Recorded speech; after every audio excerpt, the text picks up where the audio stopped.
Streaming has evolved rapidly over the past few years. From skyrocketing subscription costs to the increasing dominance of ads, the space has matured, and it's changing how we watch TV.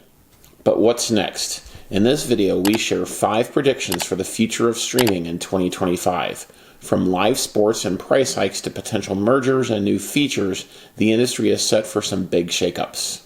Before we dive in, it's worth noting that these are just our thoughts. They're based on our continuous coverage of the space. There are other things we're watching that didn't make the list. Things like ads becoming more prevalent and more price hikes. And more carriage disputes.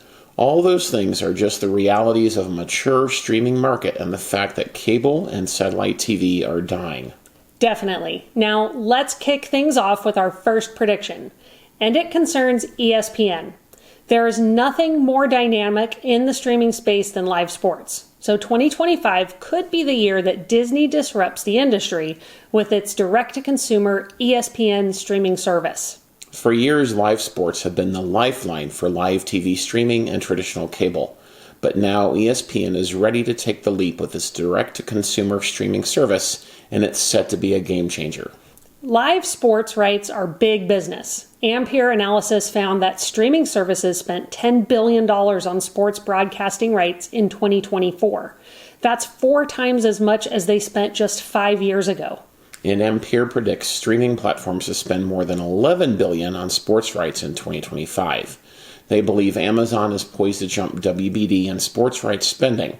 That makes sense given the 11-year, $1.8 billion deal Amazon inked with the NBA last year. Add to that Netflix's NFL Christmas games and deal with WWE to be the exclusive global broadcaster of Monday Night Raw, and it's easy to see how streaming platforms are making big strides in the area of sports rights spending. And all of that money spent is resulting in higher valuation of sports rights and more being charged for fans to watch games. Ampere also found that 51% of sports fans surveyed said they'd be willing to spend more to have access to all their favorite sports in one place. So how could ESPN shake things up? ESPN's upcoming service could change the game, if they get the pricing right. A $20 to $25 price point could make ESPN the go-to for sports fans, potentially replacing pricier services like Hulu Live or YouTube TV. But if it costs $40 or more, customers may stick with their current setups. In addition to price, partnerships will be the key to ESPN's ability to disrupt the market. Imagine ESPN teaming up with Fox Sports to offer bundled content. Suddenly, the need for more expensive live TV packages would disappear. Pairing an ESPN subscription with a Philo plan and an antenna for your locals could give you much of what YouTube TV offers for significantly less than its current $83 per month price tag. No area of the streaming space is as volatile as sports. The fact that Venu is no longer coming to market and the news that Hulu Live is essentially acquiring Fubo are evidences of that. Speaking of Fubo, that leads us to our second prediction. Could it replace Hulu Live? Well, with Disney focusing on consolidating its platforms under Disney+, Hulu Live looks out of place. If the merger with Fubo passes regulatory approval, folding Hulu Live into Fubo and focusing live streaming under the Fubo brand could help Disney reduce redundancies. Fubo has carved out a niche in sports-focused streaming, and Disney is going to want to streamline its operations post-merger. Combining forces would reduce costs, pool resources, and allow Disney to focus on its core offerings. And if this happens, Fubo could become a more compelling alternative to YouTube TV. It might actually finally get the Turner networks. And it would allow Disney sports-centric offerings at all points of the price spectrum, a premium product in Fubo and a more streamlined one in ESPN. And then it could continue to offer a more general entertainment bundle at an affordable price point in the Disney bundle. Moving on to our third prediction, we'd love to see live services launch smaller channel packages. Here's a trend we're already seeing. Smaller, more affordable channel packages.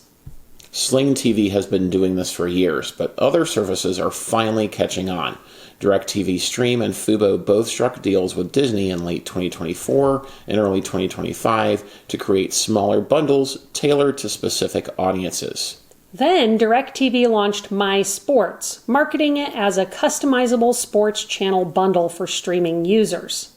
It's trying to fill the gap left by Venu's demise with 40 sports and broadcast channels that include the Turner Networks, ESPN, USA Network, Fox Sports 1 and 2, as well as the ACC, Big Ten, and SEC networks.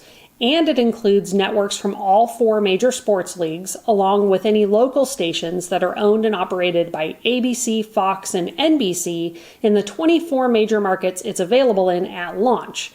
It currently doesn't have CBS or regional sports networks and says ESPN Plus and more locals will be added in the future. We love the idea and the channel lineup generally, but hate the price. At time of recording, it costs $69.99 a month with a 3-month discount to $49.99 for users who sign up by the end of February. That's only $17 cheaper than DirecTV Stream's lowest package at time of recording, Entertainment, and only $13 cheaper than YouTube TV or Hulu Live. If DirecTV, ESPN, or anyone else for that matter truly wants to disrupt the market, they need to launch at a more affordable price point. Something between $40 or $50 a month or less would be a good start. Yeah, and more importantly, at this point in the streaming space, YouTube TV's one-size-fits-all approach is starting to feel outdated. Its recent price hike to $83 per month has left subscribers wondering if the service is still worth it.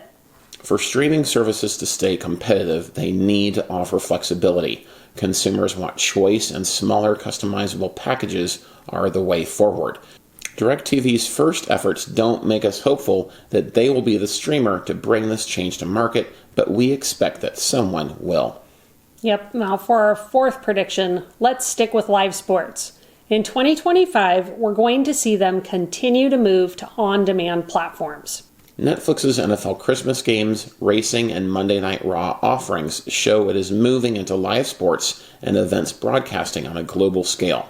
And Peacock is making strides in this space as well. Even free platforms like the Roku channel are increasingly adding some sports at no cost. With the splintering of sports content across platforms, fans are already struggling to keep up. On-demand platforms that offer live sports while also delivering a stellar user experience and ease of access will have a huge advantage. But fragmentation isn't just an inconvenience, it's also a missed opportunity for live TV services.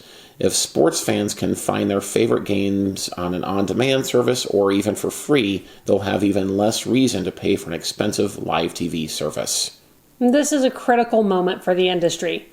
Services like ESPN's upcoming platform and Roku's free sports offerings could reshape how we think about watching live games. And that brings us to our final prediction. More mergers are coming to the streaming space. As competition continues to heat up, not every platform will survive. The streaming market is about to shrink. Take Max, for example. Warner Bros. Discovery is reportedly spinning off its cable networks to make Max more attractive to buyers. And some industry analysts think this could be the next major shakeup in streaming. Whoever buys or partners with WBD will bring further consolidation to an already shrinking market. The explosion of diverse niche content we saw over the past decade will shift to more mainstream content created for mass appeal. And we should also expect more live content paired with reality shows that are cheaper to produce. So what's the bottom line with our predictions? What's the big takeaway you should keep in mind this year? It's this, that the streaming market is moving from a period of rapid growth and experimentation to one of consolidation and refinement. As this happens, there will be confusion, and prices will continue to rise. But there will be opportunities to save. It's important to stay informed and on top of your streaming budget to make sure what you're paying for offers access to the shows and sports you care about, and that you don't overpay for platforms you don't need. Definitely, and that's something we'll keep helping you do here on our channel and our live streams, which air on Fridays at noon Central. What do you think? Will ESPN's new platform shake up the industry? Will smaller channel packages become the norm? Let us know your thoughts in the comments below. And don't forget to like, subscribe, and turn on notifications so you can get all our latest news and reviews when they drop. Thanks for watching, and we'll see you in our next video.